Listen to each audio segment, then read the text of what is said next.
Salut à toutes et à tous, on se retrouve aujourd'hui pour les résultats de SmackDown du 27 octobre 2023.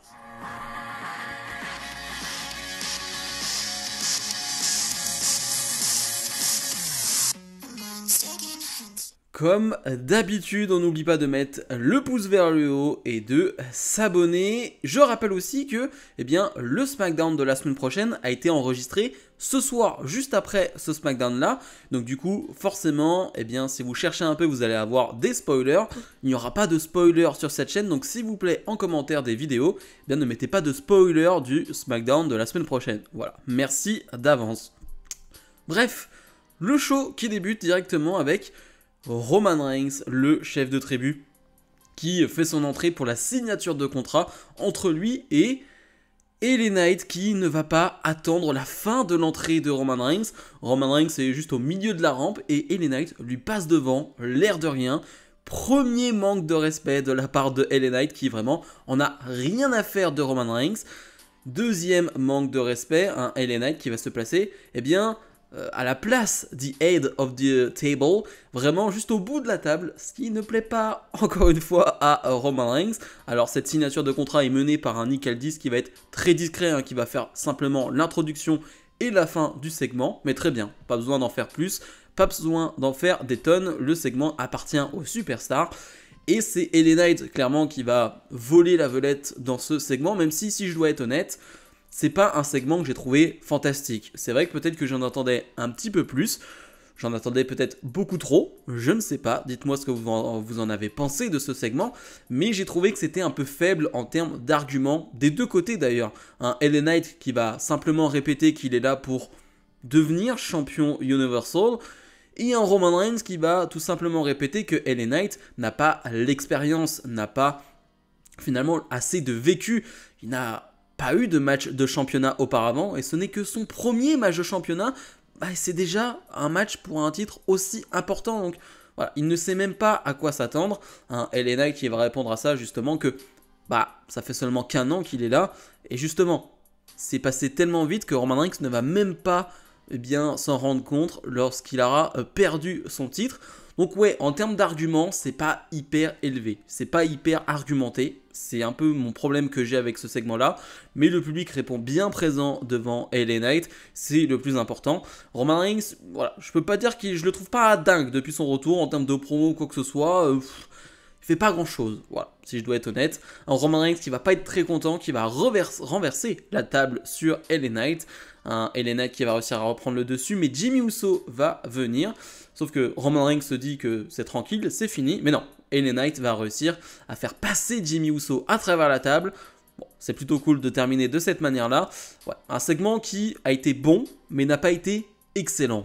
La LWO, composée de Santos Escobar et de Carlito, font face aux Street Profits qui ont enfin un nouveau thème d'entrée.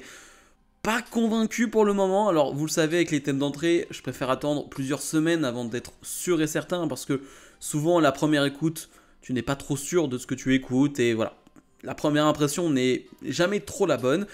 Pour le moment, je suis pas convaincu. On verra où ça va, on verra en le réécoutant plusieurs fois, mais pour le moment, le thème d'entrée, je le trouve plutôt générique et voilà. Franchement, j'attendais autre chose. Voilà, tout simplement. Donc un peu déçu pour le moment. Bref, on a un combat qui va durer 8 minutes entre ces deux équipes. Et c'était vraiment bon, c'était un vrai bon combat par équipe. On voyait pour la première fois Carlito en action de cette manière-là.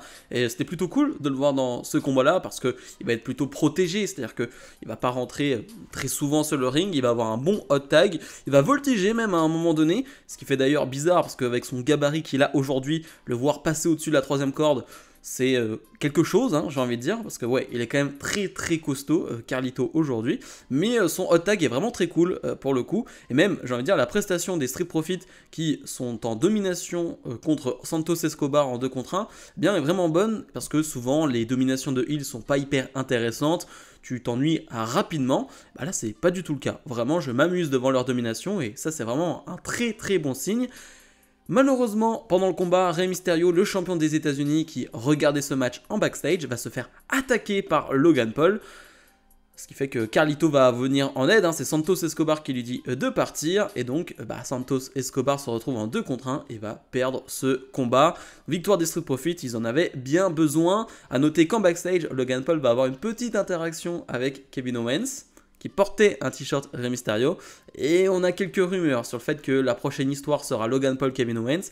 Ça donne bien envie. Un Kevin Owens d'ailleurs qui va s'en prendre à Grayson Waller ou Austin Theory, qui va leur dire je suis capable de vous mettre un coup de poing et de vous mettre tous les deux au sol, et c'est d'ailleurs ce qu'il va faire. C'est plutôt très marrant comme segment. Mais ouais, il y a eu tout un enchaînement de segments en backstage qui était vraiment cool. Mais ouais, comme je le disais, le Logan Paul contre Kevin Owens, ça sent bon. Ça sent très bon en termes de promo et en termes de catch. J'ai déjà hâte de voir ça. Chelsea Green, la moitié des championnes par équipe féminine, qui d'ailleurs ont dépassé les 100 jours en tant que championne. 100 jours sans défense de titre, c'est quand même très très fort. Alors elles vont d'ailleurs défendre ce titre du côté de NXT la semaine prochaine contre Tia Hale et Jessie Jane. Enfin, parce que ce règne ne sert à rien. Bon, comme quasiment tous les règnes de championne par équipe féminine, on va pas se mentir, mais là encore plus, j'ai l'impression. Bref, Chelsea Green face à Shotzi qui sort donc de son chapeau comme ça d'un coup, elle qu'on avait perdu de vue à SmackDown, alors qu'il y avait quelque chose qui avait été créé, en tout cas qui avait été essayé. On n'a pas essayé beaucoup plus, vraiment. Un combat qui va durer 4 minutes, pas grand chose à dire, franchement ça va, c'est très correct, ça passe plutôt bien. Un public un peu mort, hein, le public en a pas grand chose à faire clairement. Mais finalement, Shotzi va réussir à surprendre Chelsea Green et va l'emporter. Une défaite de plus pour la moitié des championnes par équipe. J'ai envie de dire, c'est plutôt rare qu'elle gagne des combats en solo. C'est même quasiment jamais arrivé. Enfin, honnêtement, j'ai pas de souvenir de victoire en solo de Chelsea Green, mais bref. On attend leur défense de titre, on va dire ce mardi à NXT. John Cena est sur le ring et avant de parler précisément de la promo, quelle promo, vraiment, c'était exceptionnel ce qu'a fait John Cena ce soir. Bref, John Cena qui va nous parler de Crown Jewel, et c'est officiel, il va affronter Solo Sikoa à Crown Jewel, un match 1 contre 1 donc pour Cena. Quel bonheur, tout simplement, parce qu'on ne s'attendait pas forcément à le voir aussi longtemps dans ce run qu'il a de octobre à novembre possiblement. Enfin bref, on ne s'attendait pas à le voir aussi longtemps, et donc on profite de chaque instant. Et un John Cena qui semble très ému, un John Cena qui va dire au public, aujourd'hui j'ai votre respect, aujourd'hui j'ai le respect, j'ai votre respect, je vous respecte, et peu importe ce que je dis, peu importe ce que je fais, vous allez réagir. Le problème, c'est que tout ça, le respect, l'amour possiblement que vous avez pour moi, est en danger à Crown Jewel. Pourquoi ? Parce que si je ne gagne pas, en fait tout ça est terminé. À un moment donné, je ne peux pas parler, tout simplement parler, je ne peux pas tout simplement être juste un homme qui parle, un homme qui finalement parle de respect, d'amour. Mais si à un moment donné je ne suis pas capable de gagner, en fait qu'est-ce que je fais ici ? Quel est l'intérêt ? Pourquoi je resterai ici alors que je ne suis pas capable de gagner un match ? Ce qui n'est pas faux en soi, ce qui est même totalement vrai, c'est ce qu'on voit avec Cena depuis des années maintenant, qu'il est plus à temps plein, il gagne très très peu de combats. Et là John Cena le dit clairement, il est obligé de gagner contre Solo. Il doit gagner ce match contre Solo. Il est obligé de gagner ce match contre Solo Sikoa lors de Crown Jewel. Et tu sens l'émotion dans la voix de Cena, même sur son visage. Là, on a le Cena sérieux. Peut-être qu'on n'a pas eu tout le temps un Cena sérieux là sur ces dernières semaines, mais là, on a le Cena hyper sérieux. Hyper sérieux, le Cena en mode business que j'aime énormément. Ça, c'est le Cena que j'aime beaucoup. Finalement, Paul Heyman va l'interrompre et va lui dire « Mais moi, je te respecte. J'ai un énorme respect pour toi, c'est moi qui t'ai ramené du côté de SmackDown il y a 20 ans. Mais Cena, justement, sur le ring, tu n'es pas le plus grand de tous les temps, tu n'es plus le plus grand de tous les temps et on l'a vu à plusieurs reprises. Par contre, au micro, pas de problème. Pour communiquer, pour parler, alors là, pour le coup, ok, je m'y connais un peu et clairement, tu es l'un des meilleurs qui sait faire une promo tout simplement. Tu es l'un des meilleurs en promo. Mais Paul Heyman veut dire, mais ton challenge à Crown Jewel, à la limite, allez Jimmy Uso, Roman Reigns, mais là c'est Solo Sikoa, il va te détruire. Un coup de spike finalement sur ton torse, il va te détruire et tu ne pourras plus parler, tu ne pourras plus communiquer. Finalement, Solo Sikoa va venir, il va s'en prendre par derrière Asina, va lui porter un coup de spike. C'était génial, c'était génial. Alors la promo d'Heyman était cool là aussi, même si le public est un peu gâché avec des watts, mais je peux comprendre parce qu'on comprenait pas trop où ça allait, c'était un peu long. Mais la promo de Cena, vraiment, si tu es une jeune superstar, regarde cette promo. Regarde cette promo, tu vas apprendre, pas forcément sur les termes ou quoi que ce soit, mais sur la manière de faire une promo.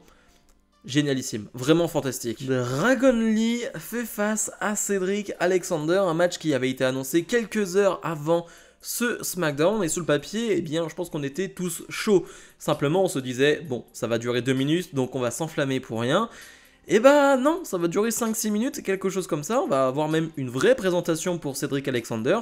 On va avoir une vidéo qui va nous montrer tous ses accomplissements. Alors c'est vrai qu'il n'a pas fait grand chose ces derniers temps, mais en tout cas, bah moi je suis chaud. Si on essaye de remettre un peu en avant Cedric Alexander, en tout cas, le faire combattre. Parce que c'est là où il est le meilleur, hein, sur un ring, donc moi je suis plutôt content. Et comme je le disais, on va avoir un match de 5-6 minutes, et je trouve ça cool pour Dragon Lee de le mettre face à des adversaires comme Cedric Alexander, un peu de son gabarit, capable d'aller vite, capable de suivre les enchaînements de Dragon Lee et capable de soulever les foules. Et là c'est ce qu'ils vont faire sur 5-6 minutes, c'est ce qu'ils vont faire, un public qui sur le papier et pas comme des fous, tout simplement, mais au fur et à mesure du match, ils aiment ce qu'ils voient, et forcément, ils aiment ce qu'ils voient, parce que Dragon Lee, ça reste excellent. Vraiment, je pense que ceux qui vont découvrir Dragon Lee petit à petit, vous n'êtes pas prêts, parce que vraiment, c'est du très très haut niveau, Dragon Lee, vraiment. Et Cedric Alexander, est au niveau là aussi. Dragon Lee va finalement l'emporter, bien évidemment. Les deux vont d'ailleurs se serrer la main après le combat. Comme je le disais, quelle sera la suite pour Cedric Alexander? Je ne sais pas s'il y aura vraiment une suite, mais pour Dragon Lee, c'est bien d'avoir ce genre de petite victoire et surtout d'avoir des combats un peu compétitifs et d'avoir des combats un peu plus longs qui permettent au public de voir de quoi il est réellement capable. Bianca Belair qui a fait son retour la semaine dernière est sur le ring et elle nous montre ce qu'il a écarté des rings pendant 2 mois. C'est une attaque en backstage il y a 2 mois justement à SmackDown de Damage Control qui l'ont blessé au niveau de la jambe. Et Bianca Belair, elle le dit, d'habitude, vous le savez, je suis toujours souriante et peu importe ce qui se passe, je me relève avec le sourire et je suis prêt à me battre. Et là, c'était pas le cas. Là, je pouvais pas me relever, mais tout simplement, pendant 2 mois, j'ai eu un esprit de vengeance et je ne pense qu'à la vengeance. C'est pour ça que j'ai fait mon retour la semaine dernière en m'en prenant à Damage Control et je vais m'occuper de Damage Control jusqu'à ce qu'il y ait plus personne. Et d'ailleurs, c'est officiel, Io Sky défendra son titre de championne féminine de la WWE face à Bianca Belair à Crown Jewel. Et Bianca Belair le dit, la semaine prochaine je ferai face à Bayley et je vais détruire finalement Damage Control. Une belle promo de Babyface de la part de Bianca Belair, pour ceux qui en doutent encore, Bianca Belair sait faire des promos. Il y a des gens qui ne regardent pas les shows finalement, j'ai l'impression en 2023, quand on voit certaines critiques. Mais bref, c'était une belle promo, c'était court, c'était efficace, c'était assez, j'en demandais pas plus. Pas la peine, j'ai envie de dire, d'avoir des segments à rallonge ou quoi que ce soit. C'est ce que j'attendais pour me hyper un peu ce match entre Io Sky et Bianca Belair qui arrive un peu comme ça d'un coup. Mais il y a une histoire qui, on va dire, qui dure depuis 2 mois, certes avec l'absence de Bianca Belair, mais du coup avec cette attaque qui a eu lieu il y a 2 mois, il y a une vraie histoire entre les deux et j'ai qu'une hâte, c'est de voir ce combat. On aura le temps d'en reparler la semaine prochaine lors de ma vidéo pronostic de Crown Jewel bien évidemment, mais c'est un combat que j'attends vraiment beaucoup. Et le main event, LA Knight fait donc face à Jimmy Uso, plutôt logique vu ce qui s'est passé en début de soirée, un combat qui va durer environ 10 minutes. Et c'était vraiment très bon, vraiment déjà techniquement j'ai rien à dire, c'est un bon combat de catch, vraiment. Je trouve que c'est très plaisant ce qu'ils font sur le ring les deux. J'ai quelques enchaînements que j'aime beaucoup, il y a la spéciale Superplex de LA Knight que j'aime vraiment beaucoup, la manière dont il arrive à monter très rapidement sur la 3e corde pour porter sa Superplex, c'est très difficile, on l'a vu qu'il s'était raté une seule fois. Déjà les gens avaient crié à l'époque, mais il s'est raté une seule fois, mais sinon c'était un geste qu'il gère à la perfection.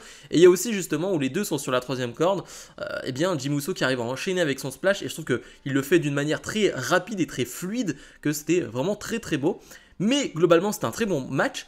Et encore une fois, eh bien, c'est sublimé par un public. Et pourquoi? Pourquoi? Eh bien, parce que tu as deux vrais personnages. Tu as d'un côté le babyface qui est adoré, et tu as le heel qui est détesté, Jimmy Uso. Et ça fonctionne. Voilà, il n'y a pas forcément besoin d'avoir des matchs techniquement extraordinaires quand finalement tes deux personnages sont bien inscrits, sont bien introduit et donc forcément ça fonctionne. Et moi personnellement c'est le genre de combat que j'aime beaucoup et c'est possiblement le genre de combat qu'on pourrait avoir entre LA Knight et Roman Reigns, mais encore une fois ça on en reparlera la semaine prochaine. Donc ouais, c'est un main event très plaisant, le public qui d'ailleurs aime tellement va chanter des This is awesome, pourquoi pas, allons-y. Je sais que j'ai vu certains se plaindre des This is awesome, mais je me plaindrai jamais d'un public qui adore ce qu'ils voient, tout simplement. Voilà. S'ils aiment, pourquoi se plaindre? On a des publics joyeux, des publics heureux, pourquoi s'en plaindre? Donc c'est vraiment très plaisant comme combat. Franchement, pour terminer le show, c'était génial. Et LA Knight va finalement l'emporter. Ça lui fait donc une victoire contre Solo Sikoa et une victoire contre Jimmy Uso, ce qui n'est pas rien. Après le combat, Roman Reigns veut faire comme la dernière fois, comme il y a quelques semaines, porter un spear out of nowhere sur LA Knight, mais LA Knight cette fois-ci l'a bien vu venir, va le contrer et porter son finish. Énorme pop pour LA Knight, et là franchement tu termines le show avec que des cris LA Knight dans tous les sens, c'est parfait. Vraiment, c'est vraiment génial la manière dont termine le show. T'as l'impression que c'est la plus grande superstar de tous les temps qui vient de battre Roman Reigns. Enfin, vraiment, la sensation de fin de show avec ce public qui crie pour LA Knight, dingue. Vraiment dingue. Et ouais, certains doutent encore de LA Knight. Je pense que ces dernières semaines, vous avez compris pourquoi LA Knight a été adoré. Ceux qui ont certains doutes, certains sont sceptiques. Je pense que voilà, petit à petit, je pense que vous comprenez la hype, vous comprenez ce qu'il se passe. Et j'ai même pas envie de parler de hype. Je trouve que le mot hype, c'est pas vraiment une bonne chose parce que la hype, ça voudrait dire que c'est une attraction d'un moment LA Knight et que ça ne va pas durer. Moi, je pense qu'LA Knight, ça peut durer. Qu'il remporte le titre ou non, ça peut durer vu le personnage que c'est.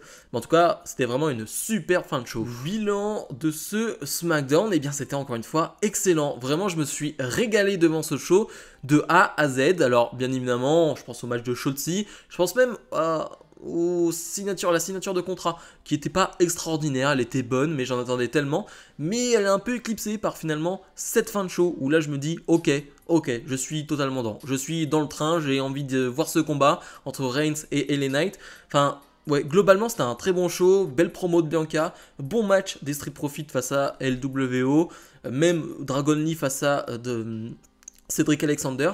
Non, globalement c'est un bon show, vraiment bien construit, très plaisant, donc pas grand chose d'autre à dire. Je rappelle encore une fois que le SmackDown de la semaine prochaine a été enregistré juste après, donc s'il vous plaît, pas de spoiler. Même moi, je ne vais pas regarder ce qu'il s'est passé, je suis pas intéressé de faire des reviews de shows que j'ai déjà vus, ou en tout cas où j'ai vu les résultats, ça m'intéresse pas, donc je vais essayer de pas être spoilé pour la semaine prochaine, même si c'est très compliqué avec les réseaux sociaux. Donc s'il vous plaît, si vous voyez des fuites, si vous voyez les résultats, s'il vous plaît, ne les balancez pas en commentaire de cette vidéo. Sinon, je vous ai prévenu, je serai obligé de vous bloquer, en tout cas de vous masquer pendant un moment sur la chaîne. Je préfère prévenir. Bref, ma note pour ce show, on est sur un bon 8,5. Franchement, c'était ultra plaisant. Et ouais, sans doute que le main event et la fin de show, fait remonter cette note. Mais je trouve ça très mérité. Comme d'habitude, n'oubliez pas de mettre le pouce vers le haut, de vous abonner. Et nous on se retrouve dès demain, bien évidemment, pour le récap de l'actualité WWE de la semaine. Salut, salut!